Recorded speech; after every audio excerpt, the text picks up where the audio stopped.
Hey everyone, thanks for coming back to my channel.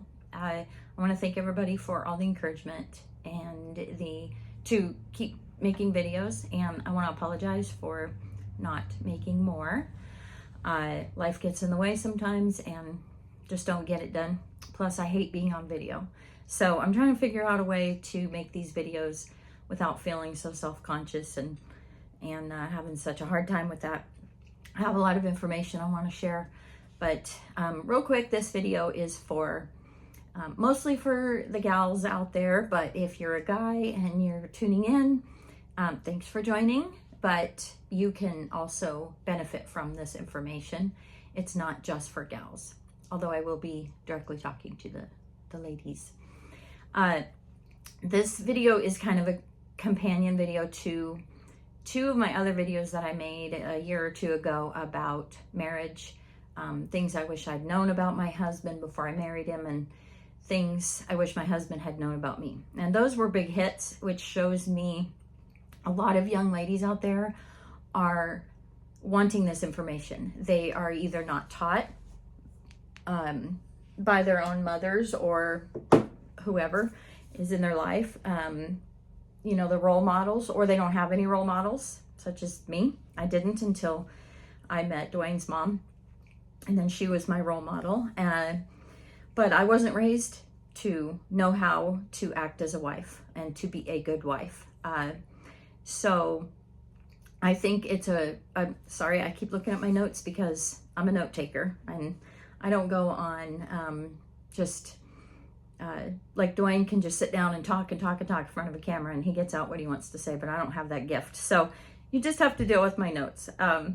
Anyway, I think it's a real desire of ladies who get married, but soon after they get married, they get lost. They lose that initial thrill and happiness, and you get bogged down in, you know, married life and reality and adulthood, and it's not like dating anymore. And so I know what that's like. I've been married for a long time, and I feel like I have some things to pass on.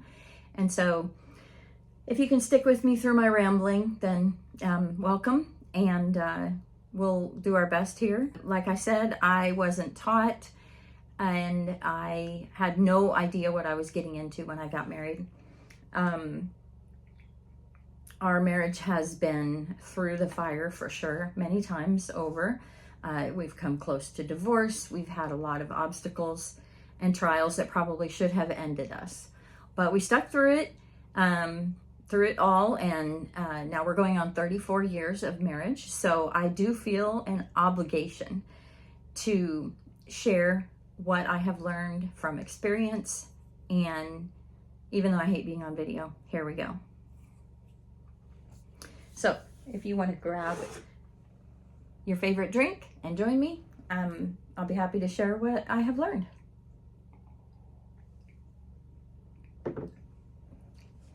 Okay, so first thing on my list is micromanaging.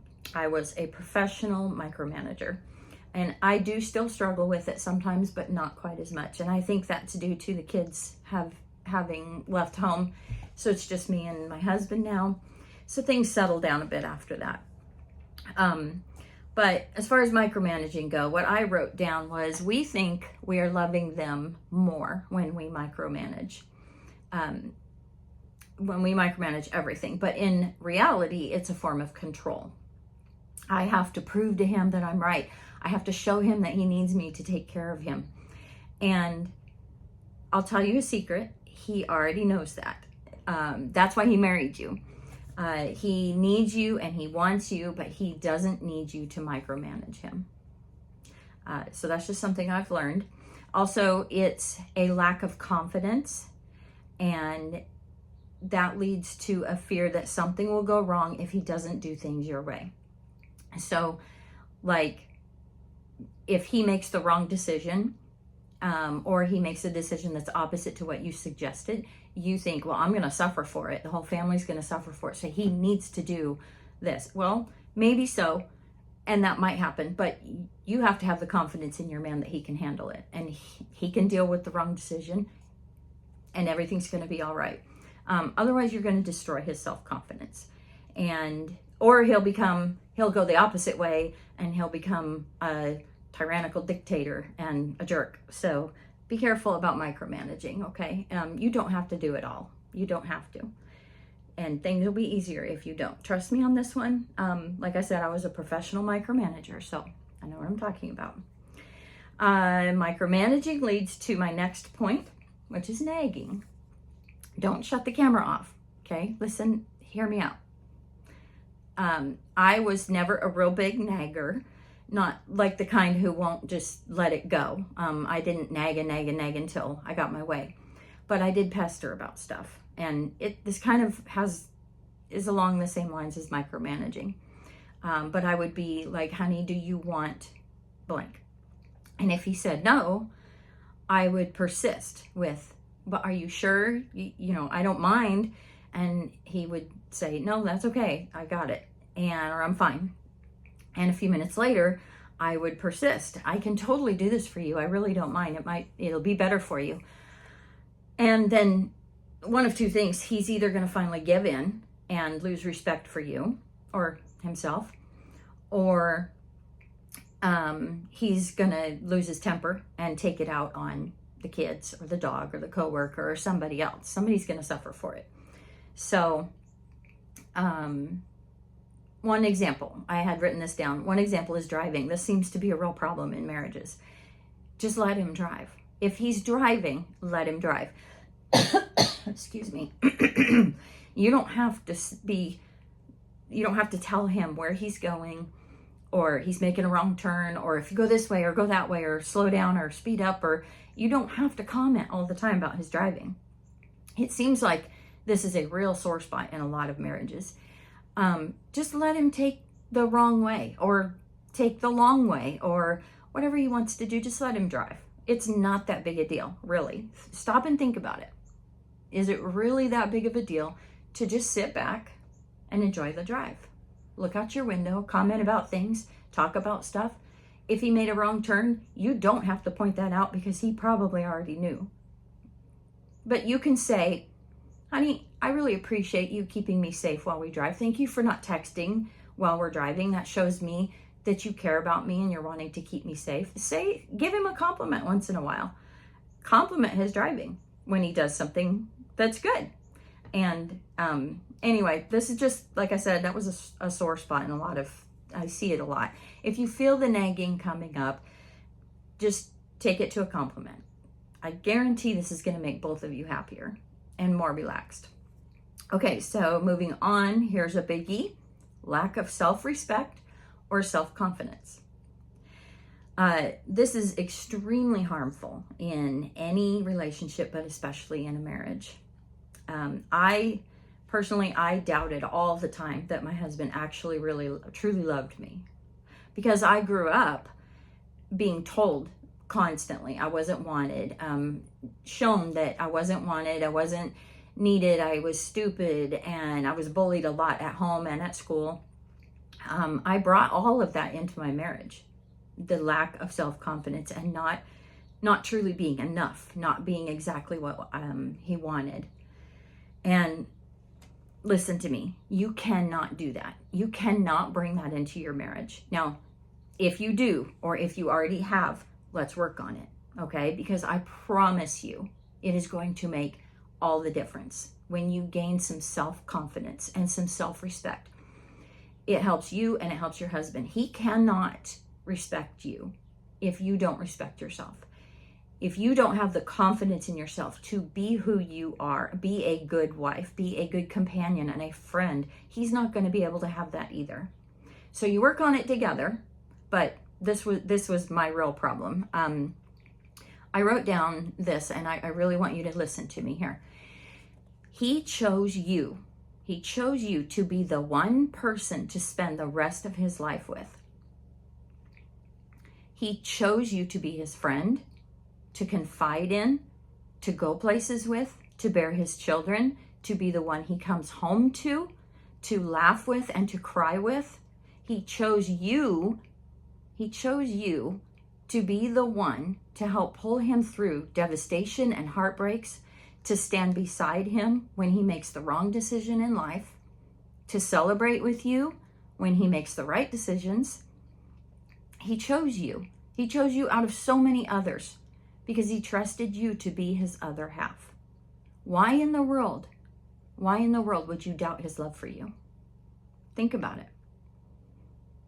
Okay? And then for me, it was not just the childhood traumas, but I married a man who was not a natural romantic and was not publicly affectionate. So I had this idea in my head that he would buy me flowers on Valentine's Day and hold my hand in public. And when he didn't do those things, I thought, well, he must not love me. He must wish he hadn't married me. And that's so damaging. It's so damaging. So one thing I want to say here is that just because he was that way doesn't mean he didn't love me. It's just who he was. And I couldn't accept him for who he was. So be sure you're paying attention to that. Who did you marry? What kind of a man did you marry? And if you married him, then you must have saw something in him that you loved and that you wanted to be with. So don't try to change that. Don't try to make him into something that he just isn't good at. Now, yes, marriage can change people and marriage should change people, but that's like a whole nother video, expectations. And I'm just talking about who he really is. I just couldn't accept that. I wanted him to be more affectionate and listen, if he's just not, then find the ways that he is trying to be romantic. He has his own ways of doing it. Okay, so one last point. Bottling up my feelings. My husband and I talked a lot about a lot of things. We always chatted and we went out on dates and we did car rides and we spent a lot of time together and we talked, and we didn't keep secrets. We discussed things and we had some really great conversations. But I tended to bottle up my feelings because he had a very dominant personality and I tended to blame that. I thought, well, he doesn't want to hear my opinion, or whatever I say he's going to do the opposite of anyway, so I might as well just not state my opinion. And that was really damaging. Now it's two sides. I'm not sitting here taking a bunch of the blame for things that went wrong in my marriage or things I regret. It's two sides. He was this way, I was this way. So it's just things that I've learned. And anyway, I tended to bottle it up and think that he didn't want to hear my opinion. And probably some of that goes back to the micromanaging. But anyway, he also tended to bottle things up because that was his personality. He was the man and he's going to be the man and the strong, and I can't be gentle and soft and caring, but he can be around you. You're his safe spot and you should be. And if you're not his safe spot, he's not going to open up to you. So be that for him and he will be that for you. It's a two-way. But again, back then, he didn't have the graceful, the humility about him that he has now. And that comes with time and experiences. So I don't know if any of this helps. I hope it does. And I really, truly, genuinely just want to pass on experience and knowledge that I have picked up over the years and hope that it helps you. So gals, my advice, just chill. Just chill, relax, calm down. Go love your husband, love yourself. Go love your husband and go love yourself and just calm down. Let things go. Talk about everything and give grace. Get your grid on, but always have that grace and give that grace to him and to yourself. Don't forget to give it to yourself too. And everything's going to be all right. So I hope this helps. And thank you again for coming back and joining me. And I love y'all. And we'll see you in the next video.